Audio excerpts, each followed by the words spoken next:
Good morning all of you. हमारा topic चल रहा था अमेरिका की क्रांति, कि अमेरिका जो विश्व की एक महान शक्ति माना जाता है, यही अमेरिका 18वीं शताब्दी में इंग्लैंड का गुलाम था। तो अमेरिका ने इंग्लैंड से अपने आप को आज़ाद कराने के लिए जो लड़ाई लड़ी उसे अमेरिका की क्रांति या अमेरिका का स्वतंत्रता संग्राम कहा जाता है। तो हम लोग पढ़ रहे थे स्वतंत्रता संग्राम में कि जो अमेरिका वासियों ने इंग्लैंड के खिलाफ जो क्रांति की थी, इस क्रांति के क्या कारण थे। हम लोगों ने कुछ कारण पढ़ भी लिए थे। इंग्लैंड द्वारा नगण्य हस्तक्षेप, इंग्लैंड के प्रति प्रेम का अभाव, ठीक है, हम लोगों ने कुछ कारण पढ़ लिए थे, 3 कारण पढ़ लिए थे। नौ संचालन अधिनियम भी पढ़ लिया था। अब हम चौथा कारण है इसके बारे में चर्चा करेंगे। अमेरिका की क्रांति का जो चौथा कारण है वो है सप्तवर्षीय युद्ध का प्रभाव। देखो, सप्तवर्षीय युद्ध ये एक युद्ध हुआ था इंग्लैंड और फ्रांस के बीच में। ये युद्ध 7 वर्ष तक चला था, 1756 से लेकर 1763 तक, इसलिए इसे सप्तवर्षीय युद्ध कहा जाता है। देखो, इस युद्ध के क्या कारण थे कि सप्तवर्षीय युद्ध से पहले क्या था कि अमेरिका में इंग्लैंड की भी व्यापारिक बस्तियां थी और फ्रांस की भी व्यापारिक बस्तियां थी, ठीक है। और इंग्लैंड को फ्रांस की जो व्यापारिक बस्ती थी अमेरिका में वो गवारा नहीं थी। ये फ्रांस का प्रभाव अमेरिका से खत्म करना चाहता था इंग्लैंड, ठीक है। और अमेरिका के जो अमेरिकावासी थे, उपनिवेशवासी थे, ये भी इंग्लैंड की हर बात को मानने के लिए बाध्य थे, ठीक है। इनको ये लगने लगा था कि इनको फ्रांसीसियों का भी तो डर सताता था, इधर से इंग्लैंड का भी डर था। 2 शक्तियों का डर था इनको, क्योंकि दोनों की बस्तियां थी और दोनों ही विश्व की बड़ी बड़ी शक्तियां थी, इंग्लैंड भी और फ्रांस भी, दोनों का डर इससे सताता रहता था उपनिवेशवासियों को, अमेरिका वासियों को। इसलिए वो इंग्लैंड की हर बात मानने के लिए बाध्य थे, ठीक है। लेकिन इंग्लैंड फ्रांसीसियों की बस्ती को हटाना चाहता था।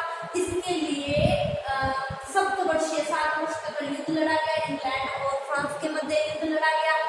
इंग्लैंड का साथ अमेरिका उपनिवेशवासियों ने दिया। इन दोनों ने मिलकर फ्रांस को इस सप्तवर्षीय युद्ध में हरा दिया और कनाडा नामक स्थान पर अमेरिका में कनाडा नामक स्थान पर किसका अधिकार हो गया? इंग्लैंड का अधिकार हो गया। फ्रांसीसियों की अमेरिका उपनिवेश से बस्ती क्या हो गई? हट गई, ठीक है। तो देखो, पहले तो अमेरिका बस इंग्लैंड की हर बात मानने को बाध्य थे। मुझे लगा था कि इधर से फ्रांस है, इधर से इंग्लैंड है, इंग्लैंड की हर बात मानते रहेंगे, तो अगर फ्रांस हमारे खिलाफ कोई कार्रवाई करता है तो इंग्लैंड हमारा साथ देगा, ठीक है। तो अब क्या हो गया? सप्तवर्षीय युद्ध के पश्चात जब फ्रांस हार गया, फ्रांस की अमेरिका उपनिवेश में कोई बस्ती नहीं रही, है ना। इस युद्ध में इंग्लैंड वासियों का साथ अमेरिका उपनिवेशवासियों ने भी दिया था, ठीक है। तो उन्होंने ये सीखा था कि अगर संगठित होकर इकट्ठे होकर युद्ध किया जाए तो जीत हासिल हो सकती है। अब उन्होंने इंग्लैंड वासियों के खिलाफ संगठित होना शुरू कर दिया। उनको लगा फ्रांसीसी हो गए, अब तो पहले तो 2 शक्तियों से लड़ना था, तो एक शक्ति से लड़ना, इसीलिए वो इंग्लैंड के खिलाफ होकर उन्होंने क्रांति कर डाली, ठीक है। अगला जो कारण माना जाता है वो है शुगर एक्ट। देखो, शुगर एक्ट क्या था? इस समय इंग्लैंड का जो सम्राट था जॉर्ज तृतीय, इसका प्रधानमंत्री था ग्रीनविले। इसने नई आर्थिक कुछ नीतियां लगाई जिसके कारण ये क्रांति आरंभ हो गई। क्या इसने नए अधिनियम लागू किए जॉर्ज तृतीय और ग्रीनविले के प्रधानमंत्री ने? तो उन्होंने पहला एक एक्ट पारित किया, शुगर एक्ट या शुगर चीनी अधिनियम। देखो, क्या था कि जो उपनिवेशवासी थे, अमेरिका उपनिवेशवासी थे, ये वेस्ट इंडीज से चीनी का निर्यात करते थे, ठीक है। और ये चीनी वेस्ट इंडीज से इन्हें काफी सस्ते दामों पर मिलती थी, ठीक है। लेकिन इंग्लैंड ने क्या किया? शुगर एक्ट पारित करके इंग्लैंड उपनिवेशवासी जो वेस्ट इंडीज से चीनी का निर्यात करते थे, इस निर्यात पर प्रतिबंध लगा दिया, ठीक है, जिसका विरोध उपनिवेशवासियों ने किया। परिणाम स्वरूप क्रांति का सूत्रपात हो गया, ठीक है। अगला एक्ट माना जाता है, अगला जो अधिनियम इंग्लैंड की सरकार ने उपनिवेशवासियों पर लगाया वो था स्टाम्प एक्ट। देखो, स्टाम्प मतलब वो स्टाम्प है ना, तो ये क्या था? स्टाम्प एक्ट के अंतर्गत जितने भी सरकारी कागज पत्र लाइसेंस से जितनी भी सरकारी चीजें थी उस पर स्टाम्प ड्यूटी क्या कर दी गई, अनिवार्य कर दी, है ना।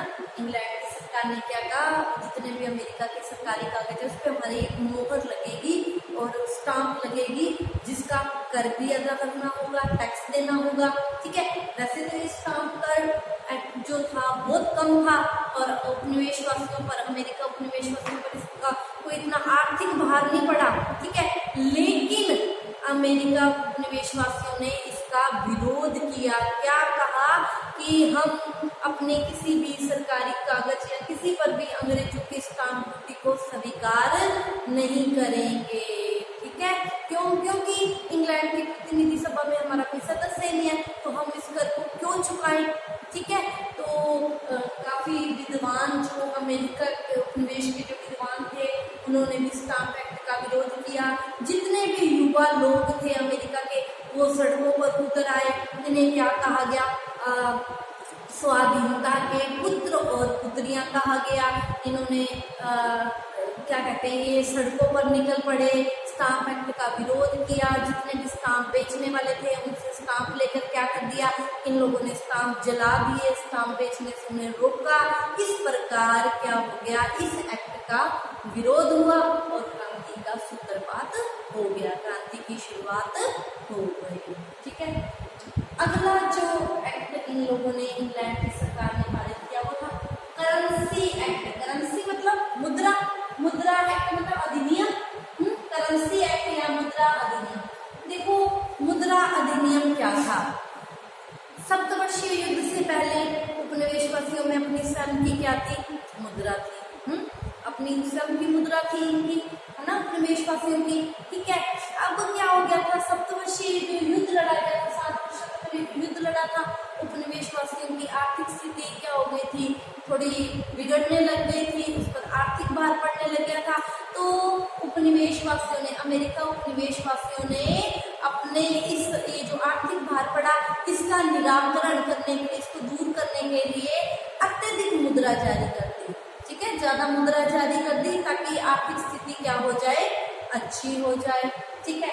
इंग्लैंड ने भी युद्ध लड़ा, इंग्लैंड की भी आर्थिक स्थिति क्या थी, खराब थी। इंग्लैंड को भी इस युद्ध में काफी आर्थिक हानि हुई थी क्योंकि फ्रांस भी कोई छोटी पावर थोड़ा थी, ठीक है। और 7 वर्षों तक युद्ध को लड़ा था। उपनिवेशवासियों ने तो अत्यधिक मुद्रा जारी करके अपनी आर्थिक समस्या का निराकरण करने का प्रयास किया, ठीक है। क्योंकि इंग्लैंड ने क्या किया, एक नई कागजी मुद्रा जारी की, ठीक है, और एक नई कागजी मुद्रा प्रचलित करके इसे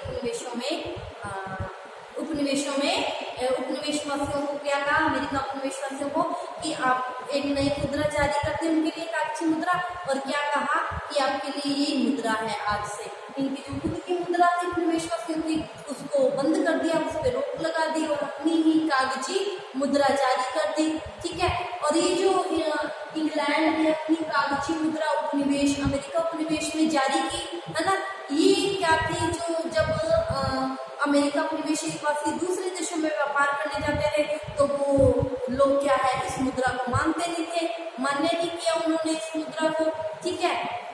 जिससे इनका यूरोप के अन्य देशों के साथ व्यापार वाणिज्य क्या हो गया, चौपट हो गया, क्योंकि इस मुद्रा को उन्होंने लेने से इनकार कर दिया। अतः क्या किया, उपनिवेशवासियों ने इस मुद्रा का विरोध किया और अमेरिका की क्रांति का सूत्रपात हो गया, शुरुआत हो गई। अगला एक्ट माना गया है क्वाड्रिंग एक्ट। क्वाड्रिंग एक्ट, देखो ये क्वाड्रिंग एक्ट क्या था, देखो इस एक्ट के द्वारा, इस एक्ट के अंतर्गत इंग्लैंड ने उपनिवेशों में अपनी सेना भेजी, ठीक है। वो उसको पता था कि अमेरिका वासी कभी भी हमारे विरोध में क्रांति कर सकते हैं, हमारे पास एक सेना तो होनी चाहिए ना यहाँ, ठीक है। और अब उस सेना को रखना भी है, उस सेना के खाने पीने की व्यवस्था भी करनी है। तो इंग्लैंड वासियों ने एक एक्ट पारित किया, क्वाड्रिंग एक्ट। क्या कहा कि हम लोग अमेरिकी उपनिवेश में शांति और व्यवस्था बनाए रखना चाहते हैं, शांति और व्यवस्था बनाए रखने के लिए हमने इंग्लैंड से एक सेना मंगाई है, ये तुम्हारी शांति और व्यवस्था के लिए, अतः इस सेना को तुम्हारे घरों में रखेंगे और इस सेना के खाने पीने का जो भी उत्तरदायित्व उपनिवेशवासियों को ही वहन करना पड़ेगा। ठीक है, जिसका विरोध अमेरिका वासियों ने क्यों किया कि हम अपने घर में किसी अनजान को क्यों रखें, है ना, इसका विरोध किया और क्रांति की शुरुआत हो गई।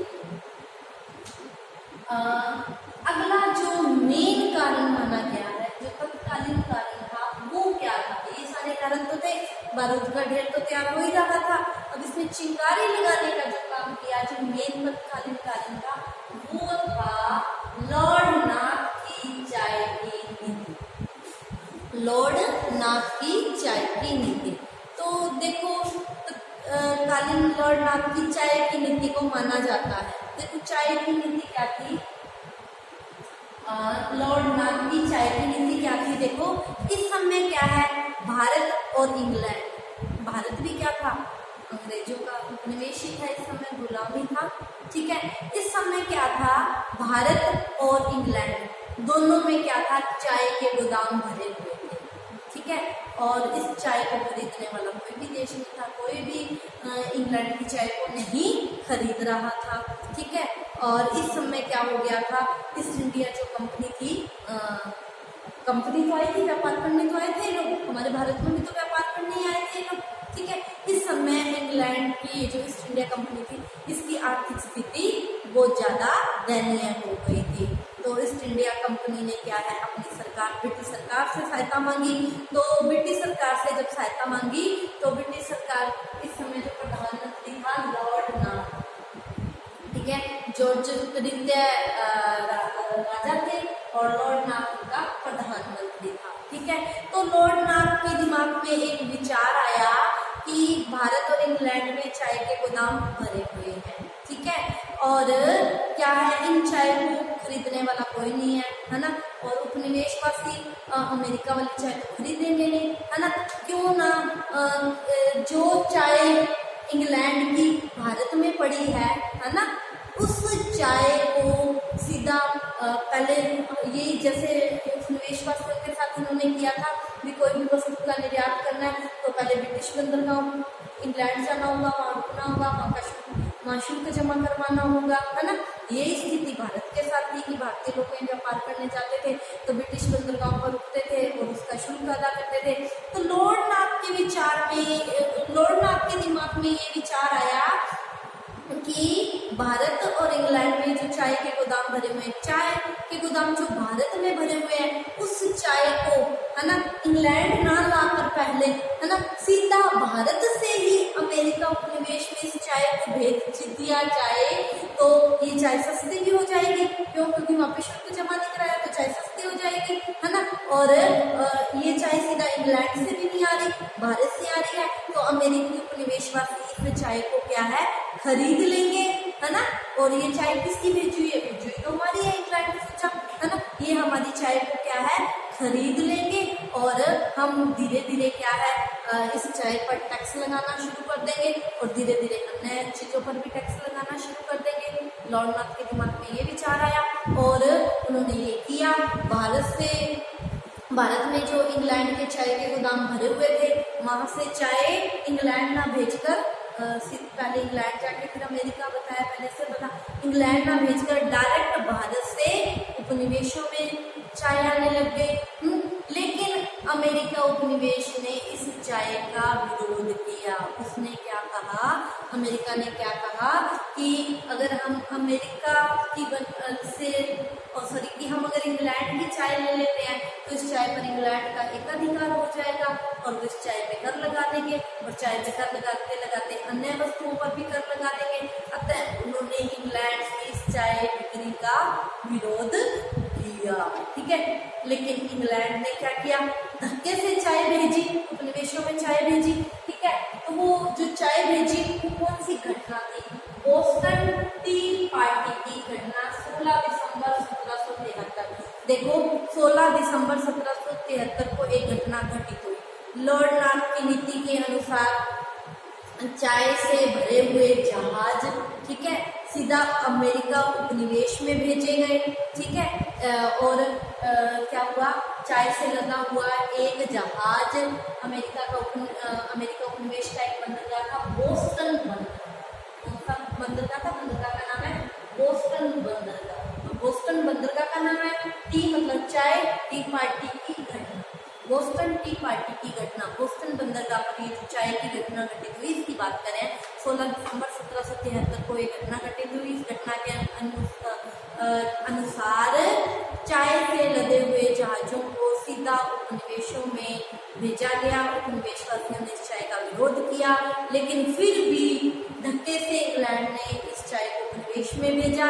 और चाय से लगा हुआ जब एक जहाज बोस्टन नामक बंदरगाह पर आया, तो अमेरिकी उपनिवेशवासियों ने अपना नेता बनाया एक अमेरिका का एक विद्वान हुए वो सैमुअल अडम्स। सैमुअल अडम्स के नेतृत्व में उपनिवेशवासियों ने क्या किया, 50 अमेरिकी उपनिवेशवासियों ने कुलियों का वेश बनाया। कुली भी हम जहाज से सामान उतारने आए हैं, कुलियों का वेश बनाया और बोस्टन बंदरगाह पर पहुंचे। और चाय जब उतारने लगे जहाज से, उन्होंने चाय से भरी हुई 350 पेटियां इन 50 कुलियों ने समुद्र में फेंक दी। ठीक है, अमेरिका की आर्थिक स्थिति पहले बहुत ज्यादा खराब थी। इंग्लैंड की आर्थिक स्थिति पहले बहुत ज्यादा खराब थी।